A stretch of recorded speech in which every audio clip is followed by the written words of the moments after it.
원인을 아직 정확히 밝히진 못했지만 뇌 속에 이제 찌꺼기가 남아서 그게 단백질의 응집일 수도 있고 아밀로이드라고도 하는데 이제 그런 것들이 청소가 잘 안 되는 게 치매의 큰 원인으로 밝혀지고 있어요.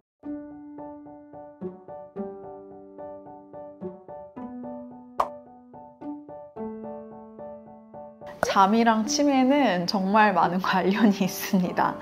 그런 이야기 들어보셨을 거예요. 학생들한테도 이제 시험을 잘 보려면 잠을 자야 된다.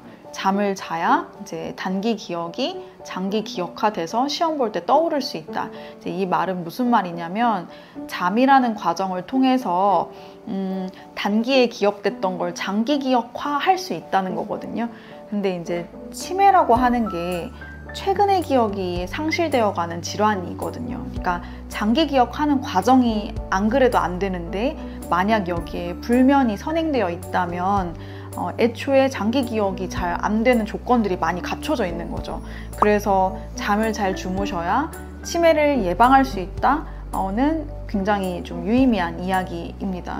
그리고 잠을 자는 동안에 뇌에서 그 청소가 일어나는 과정이 굉장히 활성화될 수 있어서요. 치매의 원인을 아직 정확히 밝히진 못했지만 뇌 속에 이제 찌꺼기가 남아서 그게 단백질의 응집일 수도 있고 아밀로이드라고도 하는데 이제 그런 것들이 청소가 잘 안 되는 게 치매의 큰 원인으로 밝혀지고 있어요. 그러면 잠을 잘 자면 청소가 잘 일어나는데 깊은 잠을 특히 잘 못 주무시면 그 청소가 잘 일어나지 않아서 퇴행성 뇌질환이 더 촉진될 수 있는 영향도 분명히 있고요.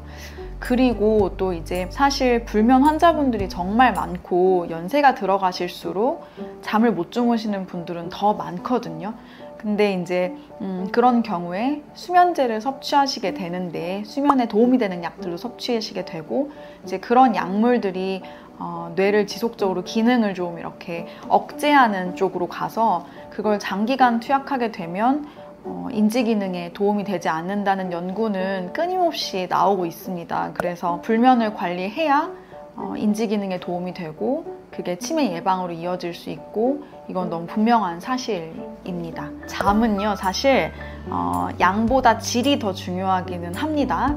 하지만 시간도 중요해요. 왜냐하면 시간이 확보가 돼야 잠의 단계가 온전히 일어날 수 있어서 잠의 기능이 대표적으로 이제 몸을 회복하는 기능이잖아요.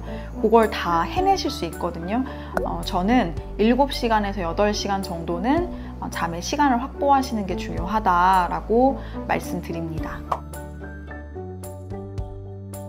우선 이제 가족 중에서 치매가 염려가 된다라고 하는 걸 받아들이는 것 자체가 쉬운 일은 아닌 것 같아요. 근데 우리나라가 고령화 사회가 되면서 치매 환자는 정말 많이 늘어나고 있어서요. 이제 이런 경우에는 우선 너무 당황하지는 마시고 검사를 받아보시는 게 좋습니다. 그래서 교정 가능한 인자가 있는지 우선 대학병원급에서 검사를 받아보시는 걸 권해드리고요. 기억하셔야 되는 건 치매 환자분들은 병식이 그렇게 있지 않으시거든요. 그래서 환자분에게 이제 왜 그러냐라는 식으로 다그치게 되면 환자분은 당황하시게 되고 더 오히려 긴장이 되셔서 치매의 인지 능력도 있지만 행동심리 증상이라고 하는 게 나타날 수 있다는 말씀을 드렸어요. 그래서 보호자분들이 굉장히 차분하게 안정시키는 식의 말하기 방식으로 치매 환자분들이랑 소통하시는 게 굉장히 중요합니다. 그래서 오히려 이걸 다그친다거나 이제 좀 가르치려고 하는 것들은 환자분들의 증상을 더 악화시킬 수 있다는 거를 기억해 주시고요. 치매 환자분들의 증상을 좀 좋아지게 만들려면 우울한 환경들을 피하시는 게 좋아요. 사람들이랑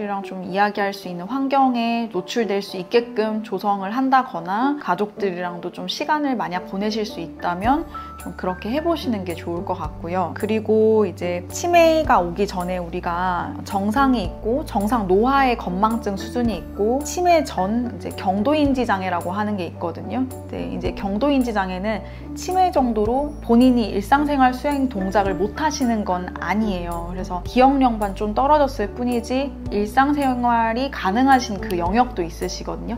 이제 우리가 그걸 경도인지장애라고 하는데, 이제 경도인지장애의 단계에서 조기에 발견해서 조기에 관리하시는 게 제일 중요한 것 같습니다. 그래서 뭔가 경도인지장애 상태에서는 분명히 더 진행을 막을 수 있는 확률이 높거든요. 그래서 환자분께서 약간 조금 평소와 기억력이 좀 떨어진 것 같다라든지 뭔가 성격적인 부분에서 좀 다름이 보인다라든지 한다면 절대 그냥 나이 드셔서 그래 이렇게 넘어가시지 말고 빨리 검사를 진행해 보시고 조기에 관리하시면 분명히 방법이 있다. 그래서 그렇게 관리를 하면 좋을 것 같다라고 말씀드릴 수 있을 것 같아요.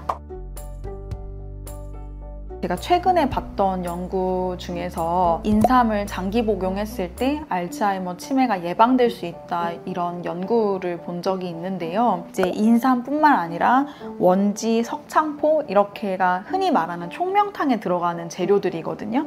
근데 인삼, 원지, 석창포, 복력 이런 걸로 구성된 한약 구성이 항알츠하이머병 메커니즘을 가지고 있는 것으로 밝혀진 바 있고요. 그 외에도 이제 항산화 작용, 신경세포 보호, 뇌염증 억제 등에 대한 효능을 가진 한약은 끊임없이 연구되고 있습니다. 그리고 한약뿐만 아니라 침 치료에 있어서도 백회, 신문, 족삼리, 내관, 태계 이런 혈자리들이 있는데, 사실 이런 혈자리들이 한의사 선생님들에게는 굉장히 익숙한 혈자리들이에요. 오랫동안 사용해왔고, 이런 혈자리들이 비정상적인 아밀로이드 대사를 좀 개선하고 신경염증에도 보호적 효과를 발휘할 수 있다는 그런 연구 결과들은 계속해서 나오고 있습니다. 그리고 행동 주변 증상이라고 말씀드렸던 그런 좀 이상행동, 심리 증상 이런 걸 케어하기 위해서 또 억간산이라고 하는 약물에 대한 연구도 너무나 많이 되어 있어서요. 치매를 관리하는 데 있어서 양약뿐만 아니라 한의학적인 치료로도 큰 도움이 된다는 걸 꼭 강조해서 말씀드리고 싶습니다. 치매는 우리 모두에게 피할 수 없는 질환인 것은 확실합니다. 고령화 사회에 대비해서 치매에 겁을 내기보다 내가 뭔가 뇌의 기능 차원에서 좀 기억력이 좀 가물가물한 느낌이라든지, 내가 원래는 이런 마음이 아니었는데 이런 마음이 들어온다거나 이런 게 조금 변화가 느껴진다면 절대 주저 말고 빨리 검사를 받고 빨리 관리를 한다면 분명히 관리될 수 있는 질환이라고 말씀드리고 싶고요. 더 궁금한 사항이 있으시다면 편하게 댓글 남겨주시면 제가 친절하게 답변해드리도록 하겠습니다. 네, 시청해주셔서 감사합니다.